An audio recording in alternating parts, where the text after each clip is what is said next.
Hello guys, hope you're all doing good. My name is Mahima Munjal. I'm a final year computer science student at the North Cap University, and I will be a friend and your instructor for the day, and I will be teaching you the concept of classes and objects in Python. So without wasting any time, let's get started.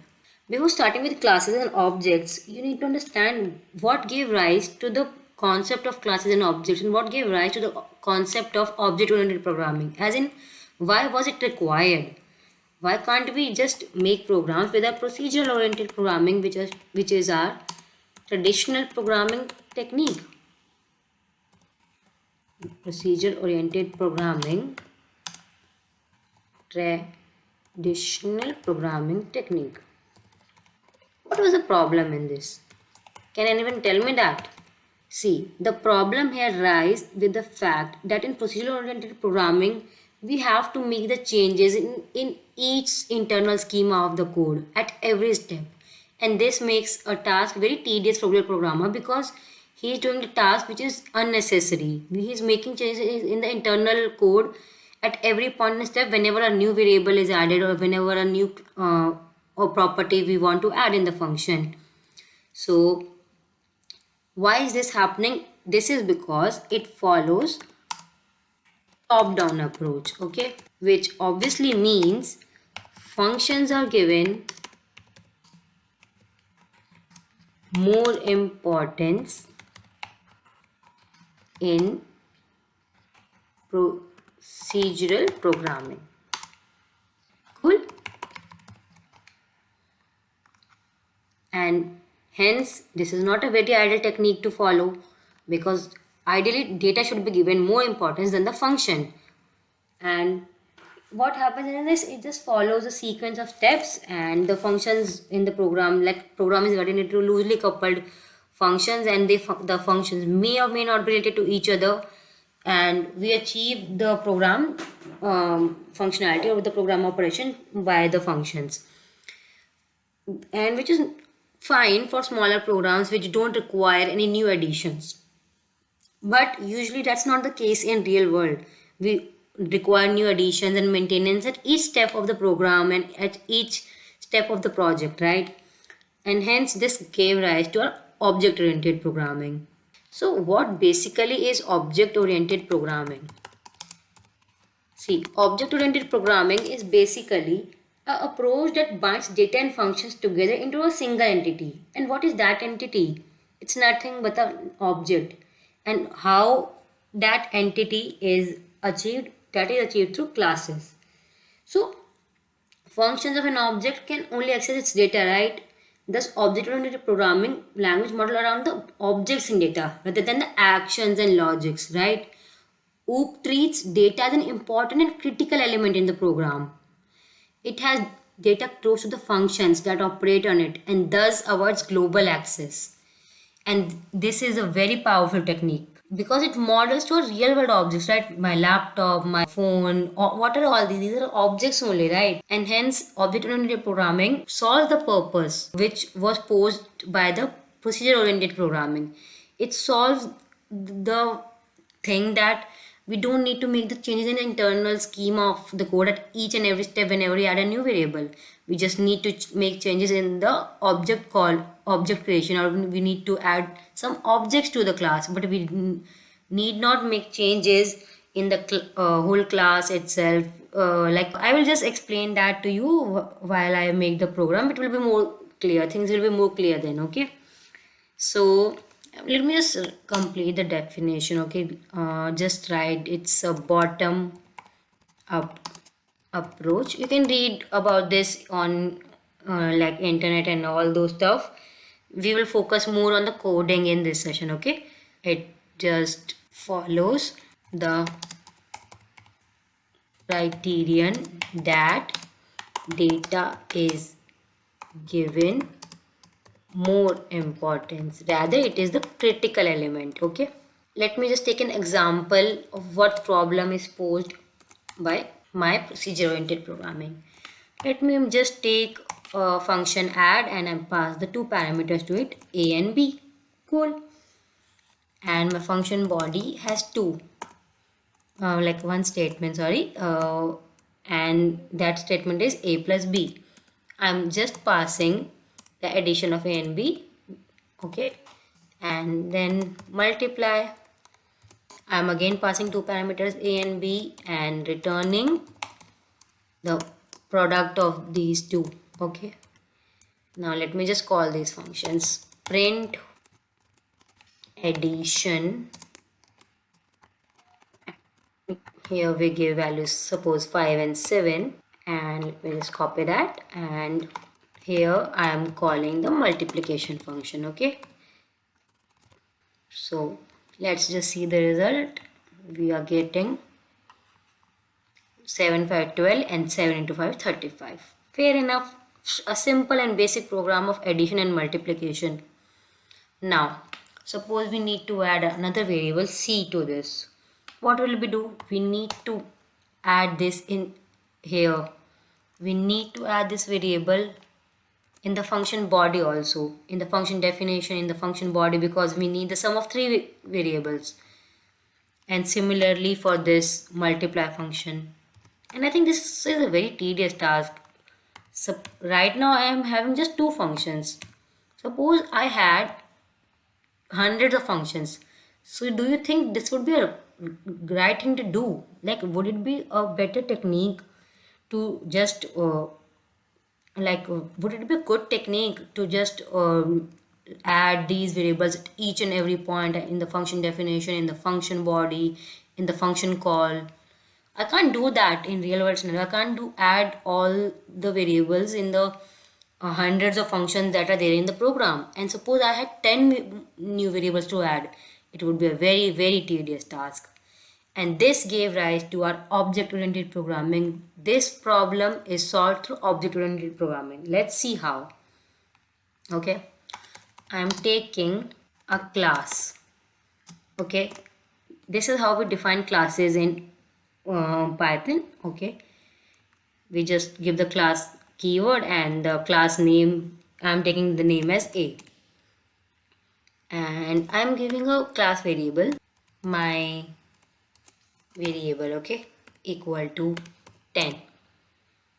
This will be my integer type variable having value 10. Cool. Now I am taking add function. Okay, what I am passing here is a self keyword. So now what is self keyword? Okay, you need to understand that also. Self represents the instance of the class. By using the self keyword, we can access the attributes and methods of the class in Python. It binds the attributes with the given arguments, and hence it is always required in the class, because explicitly we pass the instance of the class through self keyword to the function. Okay, I will explain that more through code, it will be better. Okay, so I am passing another parameter, param is my parameter. Cool. And here I am giving self dot my variable equal to self dot my variable plus param dot my variable. Okay, I will do the same for my multiply function, mul, and here I will change the operator from plus to multiplication. Cool. Now what I will do, I will just go outside this class definition. This block or this block is ended, that is my class definition is complete. I will create an object now. A1 is my object, and how will I create it? I will just give the class name and the round brackets. Okay, now my object is created, and now if I try to print a1 dot my variable, I can see the value. But suppose I write underscore here, okay, I will get an error. Okay, a object has no attribute my variable. You know why? That is because now I have declared my variable as protected. In Python, we declare a variable as protected by giving a underscore at the beginning of the variable name.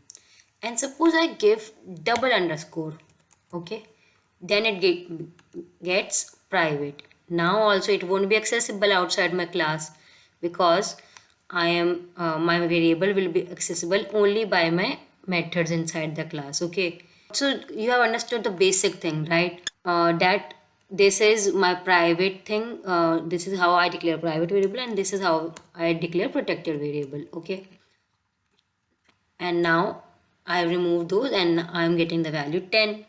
So this is about my abstraction concept, that all the unnecessary things should be hidden. Like, suppose we have a car, we go to buy a car, we just go and get to know the details about its fuel, its engine capacity, its fuel capacity, and how much mileage it gives. But we don't actually need to know the working of the engine, right? So that is a hidden detail from us. We don't actually need that as a user. So what is that detail? That detail is my protected or private variable. And what is my public variables? Those details are actually what is given to me or what is accessible to me. That is my add and multiply function, simply. So this is about abstraction, and it is a very key concept in Python. You should read that on internet. And there's another concept, by the way, which is encapsulation, which is itself we have followed right now only. That encapsulation is binding of variables and the functions together in a single entity. And what is that entity? My class. So we have just incorporated encapsulation and abstraction, or no, not abstraction right now, because I'm declaring my variable as public only. So we have incorporated encapsulation in my code right now. Okay. And yeah, I want to tell you one thing, like, what is protected keyword? Protected keyword is nothing that protected keyword is accessible in the child classes also. So I will tell about child classes when I tell you about the concept of inheritance. Okay. So let me just complete this code and get back to the actual problem, that we had to add variable c a lot of times in this code. How we can avoid that in this approach through object oriented programming. Okay. Okay. Now let me just give a1 dot my variable a value of say 7. Okay, and I am making another object a2a. Okay, and I will give that a value of, suppose, whatever, 100. Okay, and now look at the function definition very carefully. I'm going to print addition, comma, what I need to call a2. A2 is my object name, and I'm going to call my function add. This function I'm calling function add of a2 object. Keep in mind that this add function and this multiply function will be different for different objects. It will hold different values. Okay, and here I'm passing, suppose, value my a1. Here I am passing my a1 as the object, which is my parameter here.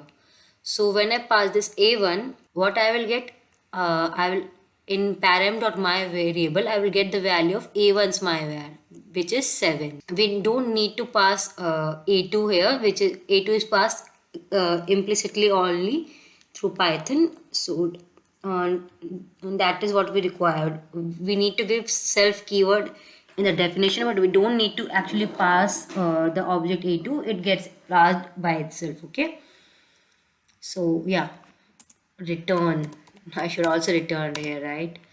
Return self dot my var, return self dot my var. Now let me just run this code. Okay, I'm getting addition 107, which is my 100 plus 7. Pretty cool, right? Right now, what all we have, we just have two numbers. We are just adding two numbers and printing their addition. Okay, same way we can do the multiplication also. We just need to pass multiply function here. Now notice what I want to do. I want to just add I want the sum of three variables and not two variables. So what I will be doing, I will not be making any changes in this code. This code remains it's as it is. Okay. What I'm going to do, I'm making another object, suppose A3. Fine, which is of type class A, and in A3.myVar also I'm giving some value, suppose 78. Okay, and what I'm doing now is that I'm going to print addition comma A2 dot add my A3. I will pass my A3, which is my newly created object, as the parameter. Do note that A2's my var now holds the value 107. Okay, so we will just add to that value and we will get the actual result. Okay, sorry, I need to run that. See, we are getting 185, and you can just print also here, print A2 dot my variable, print A2 dot my variable. See, here it is holding value 107, here it is holding value 185. So now we have got the sum of three variables without altering anything in this code. Isn't this the correct approach, or isn't this a better approach than what we followed earlier? We had to make changes here, in the function call also. Right now what we are doing, we are just creating a new object and we are passing that object to the function add as it was. So this is the programming approach which is now followed and which is most followed. And suppose we can extend this also, we can just scale this. Suppose I want the sum of four variables. So what I will do, I will just make another object, suppose a4 dot my var 78, and I will pass the a4 as parameter in my add function, and let me just now print it. See, now I'm getting the sum of four variables. So see it in a point of extensibility and scalability. We can just scale this function, or we can just scale this, programming method. We can just scale this class and add and make it work for as many variables as we want, right? We just need to create new objects and nothing else, which we were already creating, which we were already serving the purpose for addition. So we have not changed anything in this class, and this is the ideal way to do the programming. And hence this like here more importance is given to data. With my data is not lost, my data gets stored in my variable function and it doesn't get lost. So we are able to calculate for future values also, and we are able to scale that also. Okay, now that we know the basic why we need object oriented programming, now let's just look at the basic definition of class. If you think this is a slightly difficult one for you, I will just write a very basic definition which will include the constructor as well, and which will include my class as well, and maybe a function. Okay, so let me just write suppose class B, and what it has, suppose my constructor def. So init is the function we use in Python, okay, to give a constructor. Okay, what is constructor exactly? It is just a method we use for initialization. Oh, okay, I had to tell you one more thing. I had to tell you about self. Okay, see, self is a parameter which is passed directly by whenever we call this function. Okay, a to a. Okay, suppose I remove self from here. Okay, and now we will get an error here. Okay, sorry, I'm calling the function here, so we will get an error here. Why we are getting error here? See, add takes one positional argument but two were given. Okay, what were those two arguments? I have given only one argument, a1, which is my object. I have not given any other argument. So how come I am getting the message add takes one positional argument but two were given? This one positional argument is my param, which is my a1, and another additional argument is self. Okay, this self is my object a2 itself. So whenever we call a function add of a2 object, that implicitly gets passed through internal calculation. So this is same as a2 comma a1. I'm trying to understand my point. We are passing a2 also as object, okay, and that a2 object is getting mapped to self, and this a1 object is getting mapped to param. Okay, I hope the things are bit clear. Now just let's move to our basic class definition. Okay, this is my class.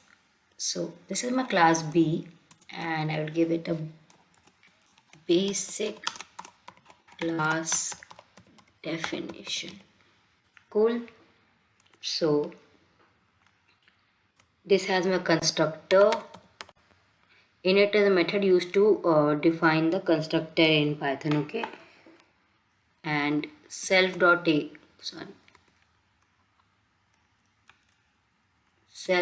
is my class variable, and self.b is also my class variable. I am assigning values 10 and 20 to them. This is my default constructor. I am giving values by myself. Okay, and let's just make another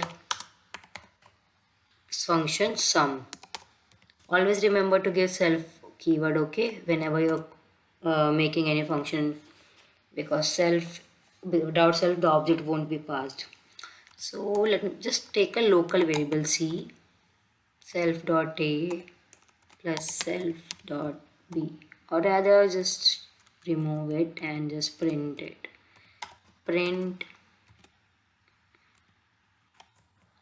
self.a plus self.b. Okay, this is my basic class definition. Now what I'm going to do, I'm just going to make an object for it, p.sum, and check the value 110. Why is it doing that? Okay, maybe it has taken values from above. Let me just change the values. Okay, I will just change my class c, self.a. Okay, my c equal to class c, c.sum. Name c is not defined. Okay, we are getting the output 30. Okay, now this is my basic class definition. This is my class c. It has a what I say, it has a constructor, it has a function also, and this is my object creation, and this is my function calling. Okay, cool. Now let's make constructor. Okay, this was my default constructor. Now let's make a parameterized constructor. I will just copy this. Some details are basic, like which are used everywhere. So this is my constructor in it, and here I'm passing the parameters a and b and assigning those to my self.a, self.b. Self.a and self.b are my class variables, as you know, and a and b are my parameters that I'm passing. And then I'm doing the object creation here and doing the function calling. Cool. But right now we need to pass the parameters also. Suppose 6 and 7, and we get the sum 13. Nice. But suppose user forgets to give one parameter. What then? We will get an error, right? Then see, we are getting an error.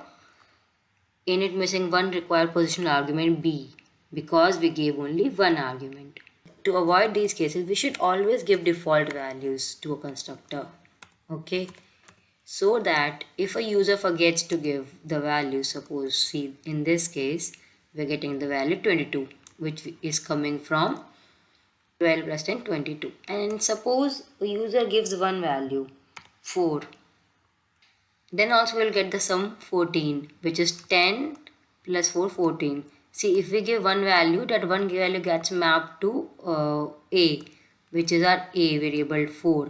A variable, now my a variable will have the value 4, 12 will be overridden by 4, and my b variable will have the 10, which it was originally having.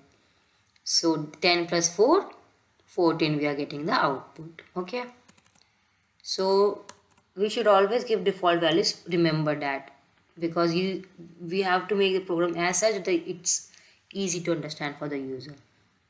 Now let's discuss about multifunctional constructor. This constructor is nothing but just a combination of the two constructors above, parameterized and default. If we want to combine them in one class itself, then what we do? Okay, let's take my class E, and it has the constructor.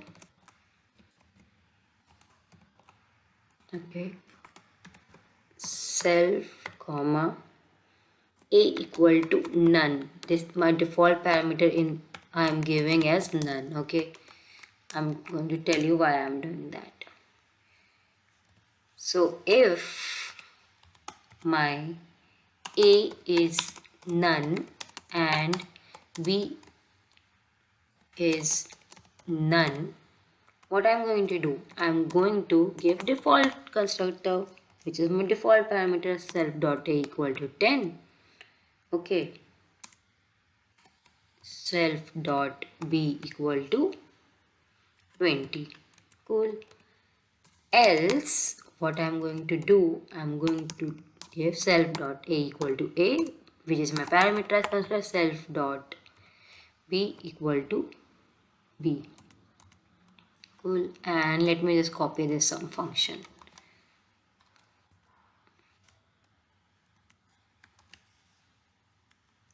Now I will just create objects and call this function. See, right now I'm not passing any expected in. Okay, sorry. Yeah. Right now I'm not passing any parameters, so I'm getting value 22. Okay. I'm getting value. Okay, sorry, it's a D class object. I'm not made object of class E. E dot sum. Okay. So right now now what? E has no attribute sum. This is wait, I'll just fix the indentation here. I think now it will be fine. See, now we are getting 30. 10 plus 20, 30. What is our E? E is our object of class E, type E or class E, and we're getting the sum is 10 and 20 because our default constructor is getting called because A's value and B's value is not passed, so it gets assigned the value of null. Now I pass the value 3, 4. Okay, now let's see the sum 7. Now our parameterized constructor is getting called, our flow comes in else block. So this is just an example of like having both the constructor default and parameterized in one constructor itself. This is an example of multifunctional constructor. Fine.